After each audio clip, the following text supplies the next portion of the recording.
How many discounts does USAA Auto Insurance offer? Too many to say here. Multi-vehicle discount, safe driver discount, new vehicle discount, storage discount, legacy. How many discounts will you stack up? Visit USAA.com/auto discounts. Restrictions apply.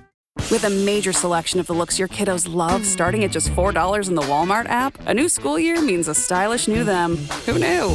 Find skater skirts and Crocs that say, I'm casual but cool. Sparkly sneakers that say, it's my classroom, you're just learning in it. And preppy polos that say, I'm the teacher's pet, even if they're mommy's menace at home. Find their favorite styles starting at just $4 in the app. The Walmart you thought you knew is now new. Adam, what do spies and scammers have in common? What don't they have in common? But guys, for the purposes of our show, spies and cybercriminals traffic in data.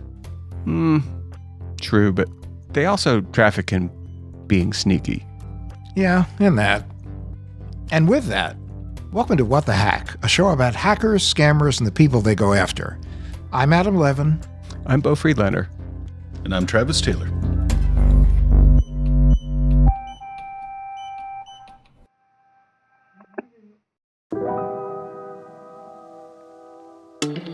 For over 20 years, FBI Special Agent Robert Hanssen leaked sensitive data to the Soviet Union and post-perestroika to the government of Russia.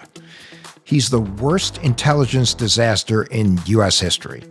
He's also the subject of a podcast created by this week's guest, Agent of Betrayal, The Double Life of Robert Hanssen.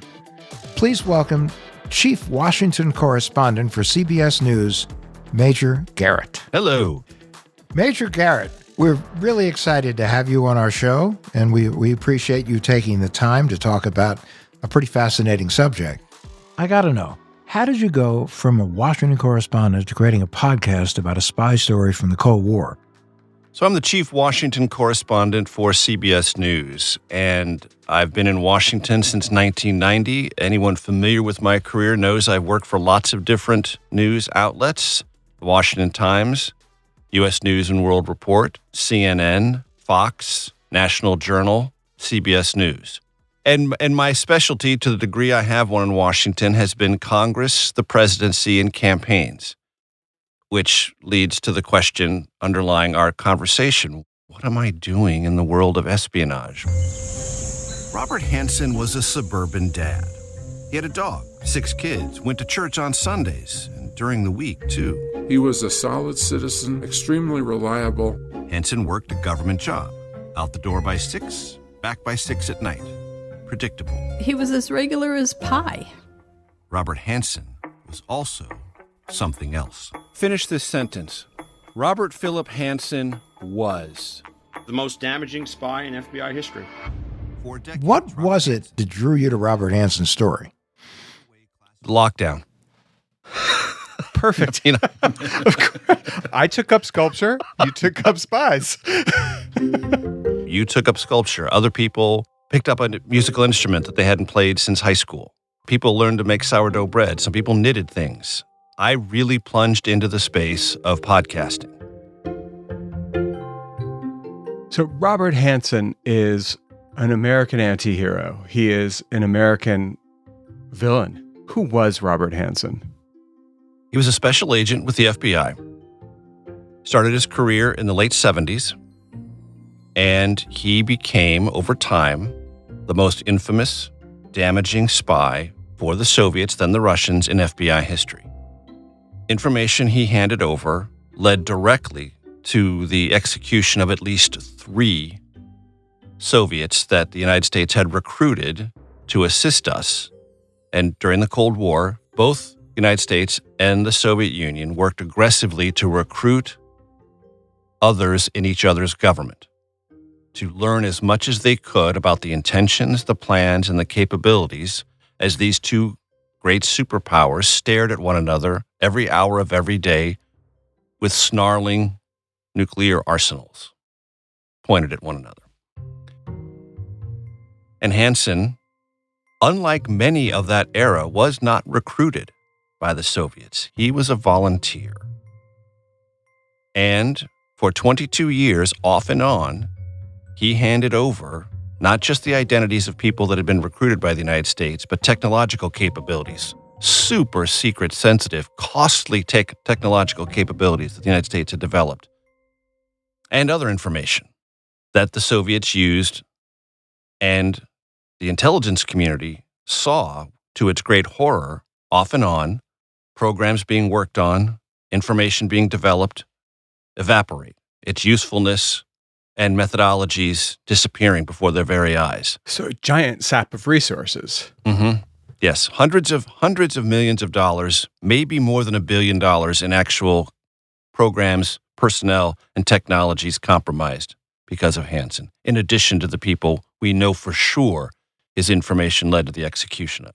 Well, wasn't there something like 6,000 files that he turned over? The number is right around that ballpark, yes. And the interesting thing is the FBI did not have a culture, and we'll get to this on the cyber side and the computer side of it in a second, but it just didn't have a culture of suspecting anyone within its ranks could do anything nefarious. And so, as a result, lax isn't even the proper word. Utterly indifferent is probably a better phrase to how the FBI regarded internal security and watching people who worked for the Bureau, even in the most sensitive areas. Was he a particularly talented agent? He wasn't bad. Wasn't great, but wasn't bad. Well, damned by faint praise there. I mean, he seemed like he was a run-of-the-mill guy, actually. I mean, based on what I heard in your podcast, not a real standout. No. I mean, he wasn't a complete layabout. He wasn't dead wood in the sense that he suggested things that the FBI used to improve some of its techniques in the counterintelligence space and in the intelligence space. It's not as if he did nothing and was worthless. He had a kind of value. Not an extraordinary amount of value, but he didn't do nothing. The Inspector General's report describes him as a slightly better than average agent who was promoted a lot, even though he probably shouldn't have been. Are we talking a sort of Peter principle here, or? It's hard for me to offer that kind of description because it's not as if Robert Hanssen didn't do things and didn't impress people in certain respects, in certain ways, at certain times. He did. I think he was promoted often because he was so annoying and off-putting that people wanted to get them out of their department and put him into another department, and the best way to do that was to kind of shove him up the ladder a little bit. Yeah. And that's what happened. So it's not as if he was just some favored person who did nothing and kept rising inexplicably. He did enough things to impress enough people, but mostly he was kind of a pain in the neck. And people's like, can we get him to another spot? How about over there? It sounds like Travis. Yeah. Gee, thanks. Speaking of talent and ability, anonymity is a really hard thing to maintain in the modern age, even if you're a spy, and it seems like he did a pretty good job with it. How did he escape detection for so long? It's a great question, and it's an important part of the Hanssen story because when I said a moment ago that he volunteered, that he was a walk-in, that was an important part of his introduction. But once introduced and once he had confirmed his value to the Soviets, and all this began during the Cold War, when it was the Soviet Union and the KGB, Hanssen uniquely ran himself.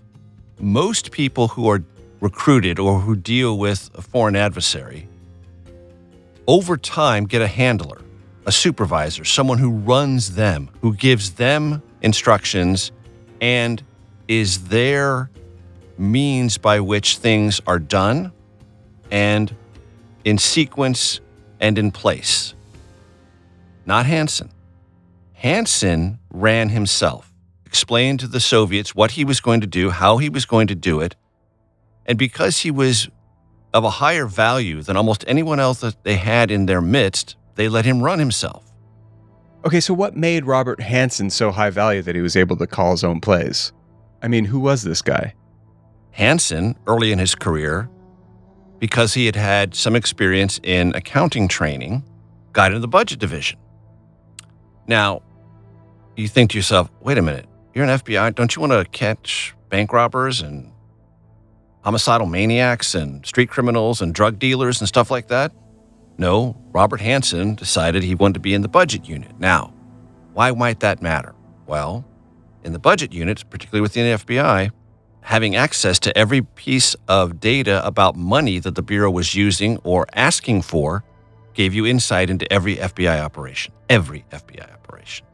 And why might that matter if you are going to be a spy for a hostile foreign power like the Soviets? Well, then you know exactly how much the FBI is spending on internal surveillance. You know things that are seemingly mundane, like, well, who's working overtime this weekend? Why would it matter who's working overtime? Overtime on the weekends typically is an indicator of surveillance. If you want to making sure that you're not being watched or that there isn't watch going on that weekend, being in the budget unit is a really good place to be. It's a perfect perch to keep track of things that you have a unique desire to know and exploit. And early on, that's one of the things that Hanssen did.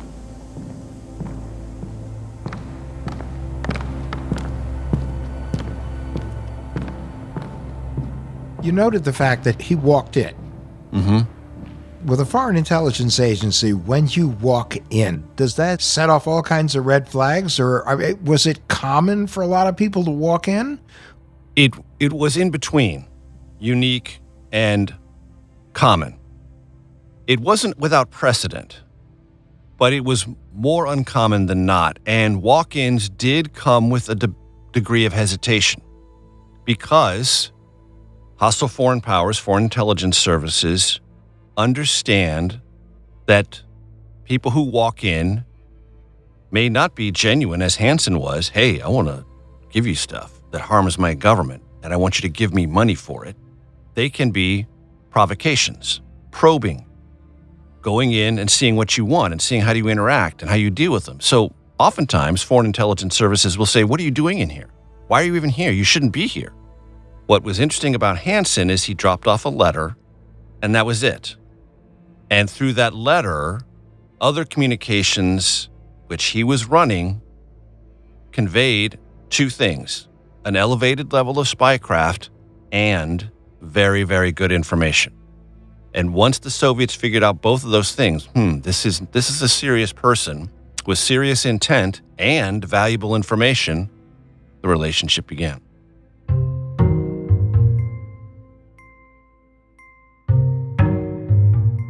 So do we know why Hanssen actually became a spy? Was there pressure of some sort, or blackmail, or was it just financial? The ultimate answer to that is probably money was a motivation. I have struggled with the answer to the question, why? What's the single answer? And I don't think in Hanssen's case there is a single answer. Money is certainly part of it. But if money was the only motivation, then he would have demanded and gotten so much more money than he got. He got about $600,000. Everyone we've talked to within the FBI and the CIA has said if he was purely motivated by money, he could have driven that price up well into the millions, easily, because he was so valuable and because the information was so golden and so precise. This seems like a much lower tech era. He wasn't really hacking into computers, was he? Was this more like hiding a package under a bridge-type spy stuff? I mean, dead drops were very much of a certain era. And over time, when he became more adept with computers and more familiar with computers, he wanted to communicate through computer-like devices. And he wanted the Soviets to use more of that type of technology. They were slow-moving, and the Russians, after the fall of the Soviet Union, were slow-moving in that front. Nobody wanted to move as fast into the technology era as he did. And he was also, early on, very much into encryption. And he was convinced that the way he had encrypted his particular Palm Pilot, the FBI could never crack. He turned out to be wrong about that, but he had that very strong belief.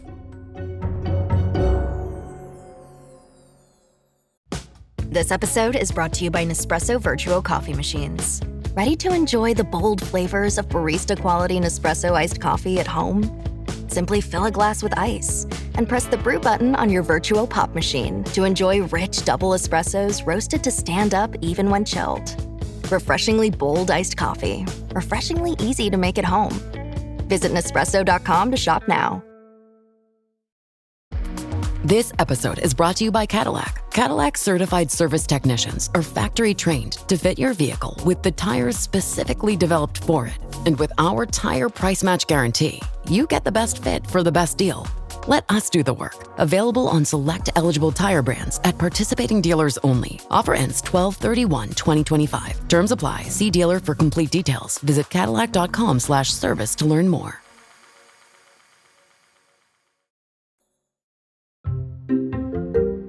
One of the weirder parts of Hanssen's story is his relationship with Priscilla Gailey. Can you tell our listeners about her? Priscilla Sue Gailey, and this is the way she was always described in all the immediate retellings of the Robert Hanssen story, was a stripper. She's an exotic dancer. She is someone who loved to dance and found a commercially successful life as an exotic dancer. And yes, she worked at a strip club in downtown Washington, D.C., not very far from the White House, which meant not very far from FBI headquarters.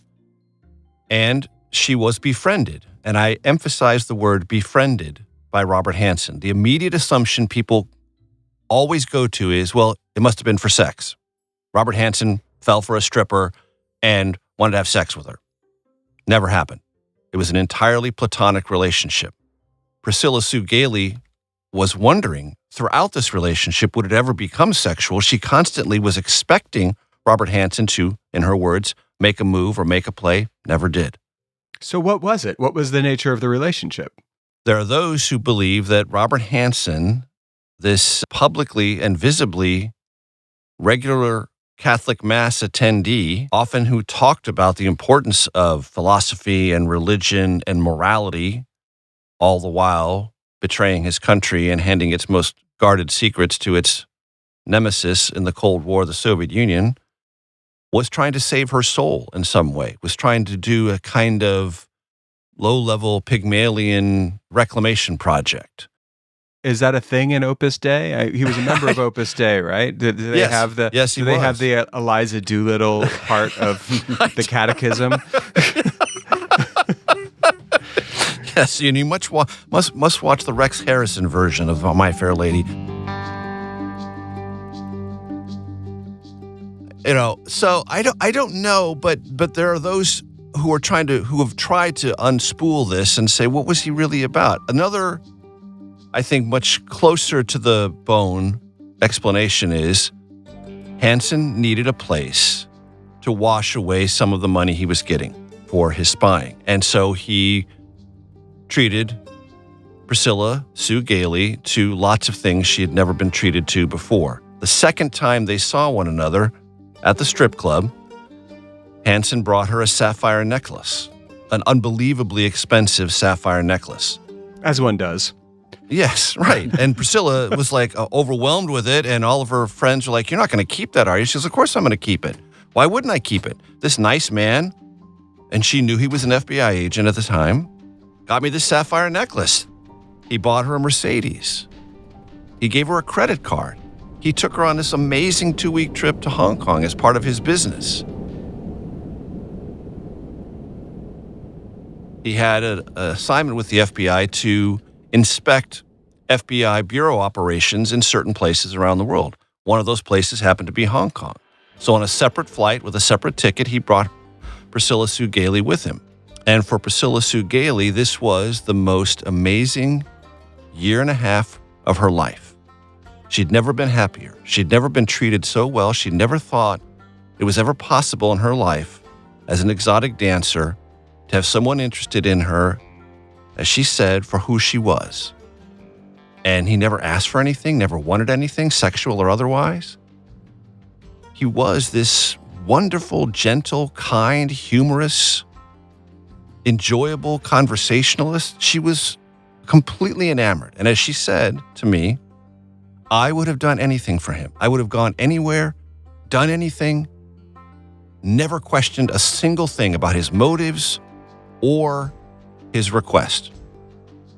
And only in latter years, looking back on all this, does Priscilla Sue Gailey come to the very unhappy conclusion that Hanssen's central motive was to set her up, was to have her do something to advance his espionage that she would never be aware of and that might have put her in actual physical danger or serious criminal jeopardy. It never happened, but she now looks back on it and says, I was just being set up.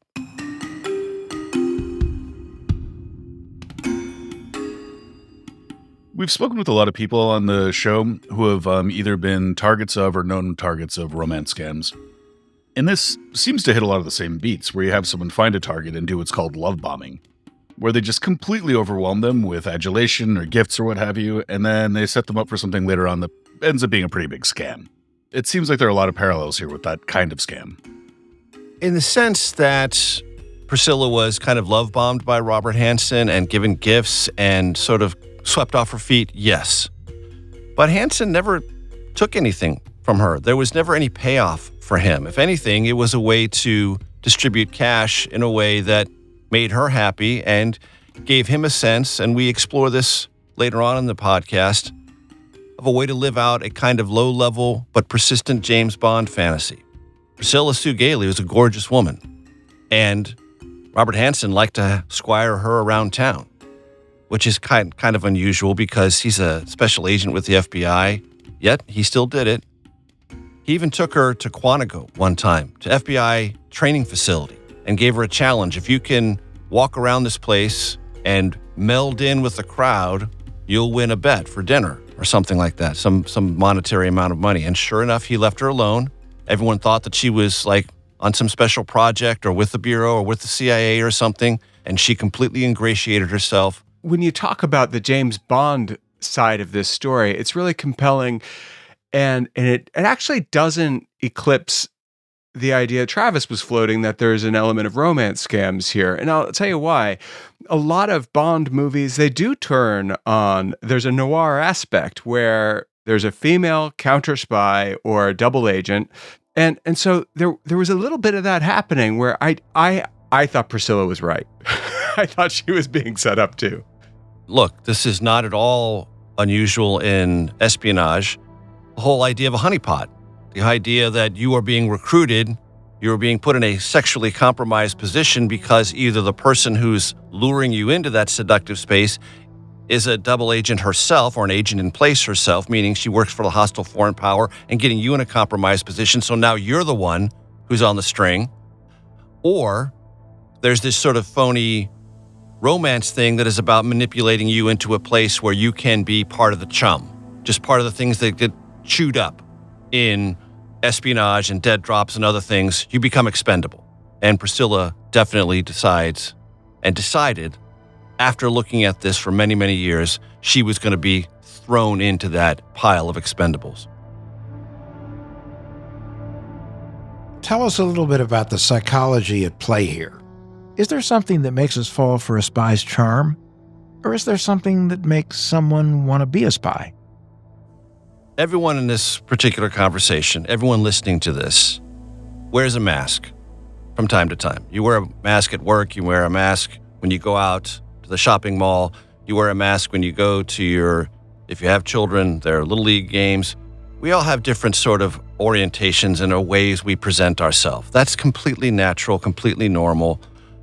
But Robert Hanssen, from a psychological perspective, and this is not my opinion, this is the opinion of the psychiatrist handled by his legal defense team, Dr. David Charney, didn't have masks. He had these deeply embedded compartments of his personality, airtight compartments in which he would be a fundamentally different person, one compartment to the next. These compartments were diametrically opposed to one another at times. What do I mean by that? So he'd walk around the FBI and he would tell anyone who would listen for 2 minutes how much he hated the communists, how the godless communists had to be defeated. And they were not just wrong, but savagely, evilly wrong in their orientation to mankind, to souls, to God, to justice, all of this. A virulent, kind of spitting anti-communist. Okay, compartment one. Right next to that, compartment two. Oh, handing off secrets to whom? The Soviets. To damage what? The United States of America. There's the other compartment. Big super patriot, as virulently as he was anti-communist, Robert Hanssen presented himself as a super American patriot. Huge believer in law and order, huge admirer of the American ethic and justice and the American way. Also, as I mentioned before, a converted Catholic. He was raised a Lutheran, but he became a Catholic when he married his wife Bonnie. Not just a Catholic, but a super uber Catholic in Opus Dei. Went to Mass every day. Talked incessantly with people about their underlying religious philosophy and how grounded they were in God and how much did they understand the philosophical importance of understanding the power of a supreme being in Christ and in Catholicism. He would go on and on about that, wear people out with it. Some people enjoyed it, most people didn't, found him annoying and compulsive with all this philosophizing about religion and God and everything. So there's that. All of that would suggest a kind of piety and reverence for the Catholic sacrament of marriage. Was Hanssen sacramental and reverent about marriage? Well, no, if you understand that he wrote open source pornography about his wife Bonnie under his own name. It was the late 1990s, so not everyone saw it. Most people didn't see it, but he did it anyway. On top of that, his best friend Jack Oshauer, guy he knew from high school, he would invite on a regular basis to watch him have sex with his wife Bonnie, and Jack would do it. I didn't understand that. This has something to do with the fact that he leaked secrets to the Soviet and to the Russian governments, and people got killed, and it was really serious. This has something to do with it. There was a sort of moral dissonance going on here. Kind of a moral savagery that takes not only concepts of basic right and wrong and justice and pours acid over them. I mean, just destroys them. At one point, Jack, his friend, is tired of watching them have sex because he has to do it on the back deck looking through their bedroom window and it's cold outside. So Hanssen says, okay, I'm technologically adept. I will set up a closed-circuit camera in my bedroom and I'll wire it up to the TV in the basement and you get to watch the show, as it was described, in the comfort of their basement. So there's all sorts of strange cross currents here, and I want to ask you about this. Do you think that his piety, in terms of his patriotism, was just a cover for him? Is it possible that he believed in all of the things that he was saying? He felt that the government of the United States was betraying his principles. So as a result, this was his way of toppling people that were betraying his principles. These things are all really contradictory. And the thing about Opus Dei in the Washington, D.C. area, it is a power structure. It's a very significant power structure. Robert Hanssen at Opus Dei and the various Catholic masses he attended often would be in the presence of the FBI director, Louis Freeh. And there was a period of time in which the mole that the intelligence community was trying to find, who all the time was Robert Hanssen, but for a while, a good long while, the FBI mistakenly thought was a CIA agent named Brian Kelly. There was a time when all three were at the same Mass. Just imagine that.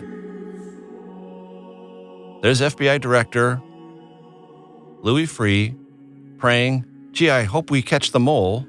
And Brian Kelly praying, geez, I'm not the mole. I hope they get off my back. And Robert Hanssen, the actual mole, saying, hope they never catch me. I mean, talk about a human contradiction right in the same place, under the same arch of God, if you will.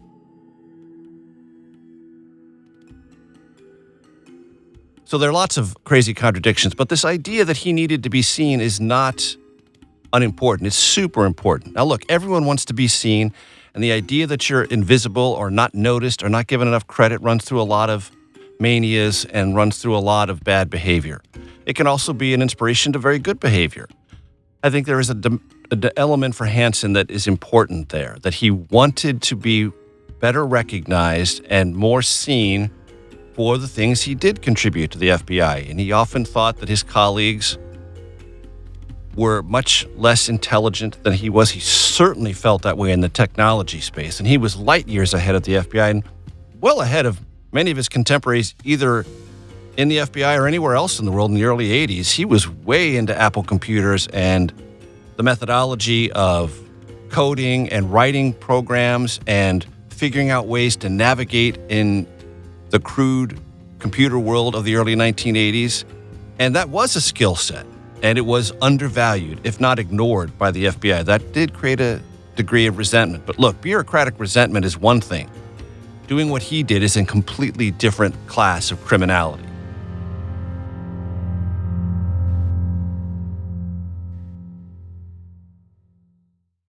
This episode is sponsored by Friskies, who would like to tell your cats hi. Now, if that didn't get your cat's attention, there is one thing that always does the trick. Just pour some Friskies crunchy food in the bowl and you'll hear those paws come running. Works every time. With so many Friskies choices, you can always bring your cats running from their secret napping spots. There's always more to explore. See for yourself at friskies.com or visit your local store. Hey, this is Bill Simmons from the Bill Simmons Podcast, here to help you make the most of your summer with Michelob Ultra, a superior light beer worth playing for. Play for it with the guys when you're competing to see who can sink more birdies on the golf course, because winning tastes even better with Ultra on the line. Play for Ultra. Fill your fridge with Michelob Ultra this summer. Enjoy responsibly. Copyright 2025 Anheuser-Busch Michelob Ultra Light Beer, St. Louis, Missouri.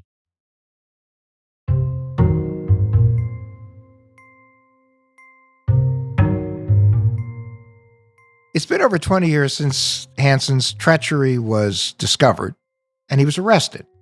And we still regularly see headlines about the U.S. government agencies getting breached by state-sponsored hackers.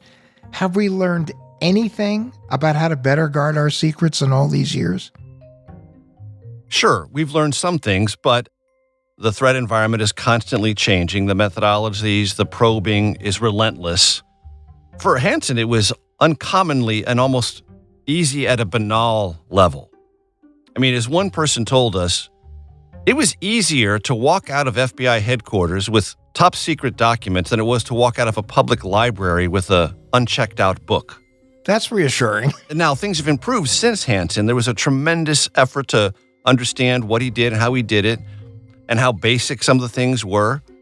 And they've tightened up a lot of things. For example, and this will blow your mind if you don't already know it, and it will certainly blow the mind of those in your audience. Robert Hanssen worked the FBI for the better part of 25 years. At no point, even though he was in very sensitive work, counterintelligence and intelligence for a good part of his career, he was never polygraphed, not once. There was never a financial audit done on Robert Hanssen, not even the crudest form of financial audit.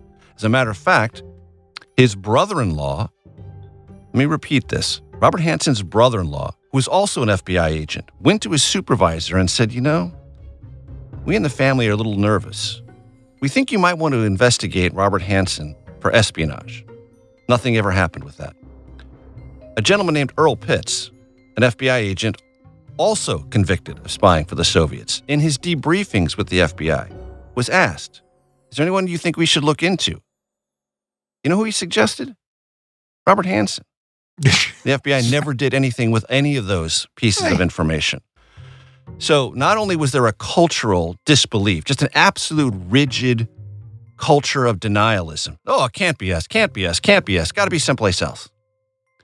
Hanssen also just used things adroitly to exploit weaknesses, but also weakness was built in to day-to-day FBI mismanagement. You're familiar with the phrase culture eats strategy for breakfast. Yeah. I don't think I've seen a better example. The fact that the FBI culture was so lax and complacent about their security, but it is a culture thing. And part of the culture was a grandiosity. Yeah.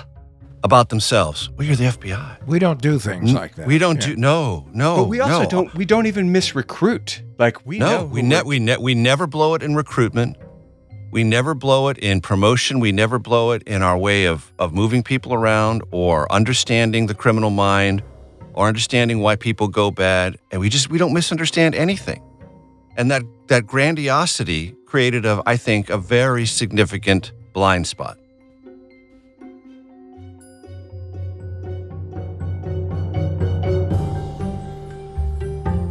Thank you, Major Garrett.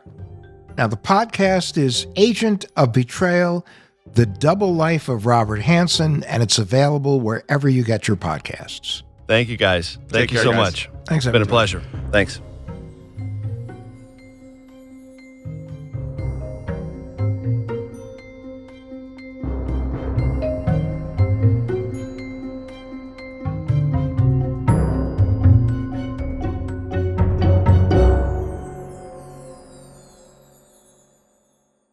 The thread between Robert Hanssen and the scammers and hackers and identity thieves we talk about every week on this show is they think they're smarter. Yeah. They think they're smarter. Scammers who, whether they're a catfisher or a, ransomware, romance scams, technology scams, all of them, cryptocurrency scams, all of them. The perpetrator always thinks that they're smarter than the person they're victimizing. Yeah, that sense of superiority is definitely the gateway to predatory behavior. Well, I think that some of them, they may not think they're smarter. They may just actually have a really low opinion of the general population. You're like, I'm so, but you are really a rube. Yeah. Well, I think that's so. I'm a lout, but you're a stupid lout. Right. So if that's the case, what did we learn from this? Well, we've learned that you really have to understand the psychology of people. A lot of people don't take time to think about the psychology of people. And oftentimes it's the guys that think they're too cool for school that end up being the problem. Well, I was thinking about somebody else at the Supermax in Florence, Colorado, where Robert Hanssen died. And that's Ted Kaczynski, and who I knew. And he was for sure a person who thought that, I don't think that he necessarily thought much about how smart he was, but he did think quite a bit about how stupid everyone else was and or misguided. And I think there was that sense of superiority that you were just talking about, Travis, that you see in Hanssen. And I guess his version of it was Opus Dei, and that ultra-Christian approach. Well, I think in his case, you got a guy who was a super patriot who felt that the government was betraying him, and he did the exact opposite of what you think a super patriot would do, but it's not illogical, which is, I'm going to burn it to the ground. I'm just going to burn it to the ground because I am deeply offended by what people are doing, and I'm smarter than they are, and I can't believe they're that stupid that they would jeopardize my country. Yeah. And I guess that's where it becomes different from the scammers we usually cover, because they're not really, there's no grand idea behind a lot of this other than I would like to make $1,000 or $2 or $10 or $35, like that guy who kept telling me that he won the Powerball. So, it could be, it's there is a difference there. There's a big difference, but I do think Travis, you were right that the psychology of Robert Hanssen is similar to the psychology of your garden variety scammer, and it hinges on that question. People are dumb, and I can get over on them. And everyone's going to be dumb at some point, so it's a pretty easy worldview to fall into. Okay, it's time for the tinfoil swan. Our paranoid takeaway to keep you safe on and offline. Okay, so Robert Hanssen was a piece of work. Putting it mildly. But, all things are teachable moments. Let's learn from his example. Beau, he's not exactly a role model. No, but, all right. So a big part of protecting yourself and your data comes down to protecting your identity. And Hanssen managed to do that. He did manage to keep a double life under wraps for the entire United States security apparatus. For decades. Yeah. So, as much as he sucked, and he did suck, there's something to be learned here. Well, one of the biggest things that stood out, both from Major Garrett's podcast, but also from this episode, was that Hanssen kept his most sensitive information pretty low tech. He wasn't transmitting data via email. He was taping it to the underside of a bridge. which is, by the way, how he got caught. Yeah, but if he was transmitting that information digitally, even back in the 90s, he would have been a lot easier to catch. So where are we going with this, other than maybe giving instructions to other would-be spies? We're not. The only takeaway is you need to air gap your most sensitive data. Air gapping meaning to not leave your data on an internet-connected device. Yeah, but it's possible to compromise non-internet connected devices. So I say for your most sensitive information, the best advice is to not keep it in a digital format at all. Write it down, keep it in a folder, and keep the folder someplace secure. Well, nowhere is 100% secure. Sure, but if someone's after sensitive data that's written down, they need to break into your house. Yeah, and in my case, crack a safe in my house. All easy things to do. But I get what you're saying. It comes down to this. Digitized data is easier to steal. Right. It's the same thing that happened with music and movies. Once it's digitized, media is a lot easier to copy and distribute. So if you have some information or data that you really don't want to get intercepted, exfiltrated, or fall into the wrong hands, keep it analog. And tape it to the underside of a bridge. And that's our tinfoil swan.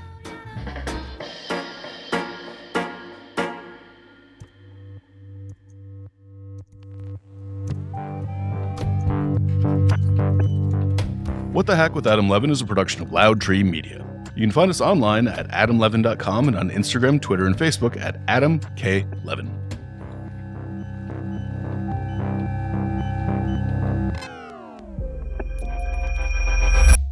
Loud Tree.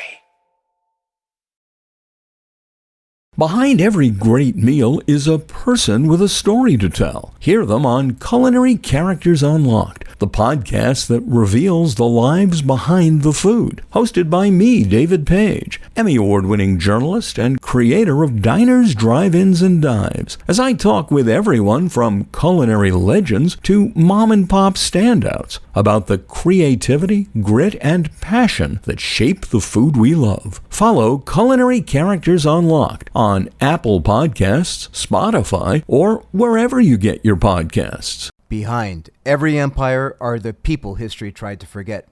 Lost Roman Heroes tells the stories of the remarkable characters who shaped Rome from its mythical beginnings to its final fall. Each episode blends armchair storytelling, sharp historical insight, and a bit of humor to bring these lost figures to life.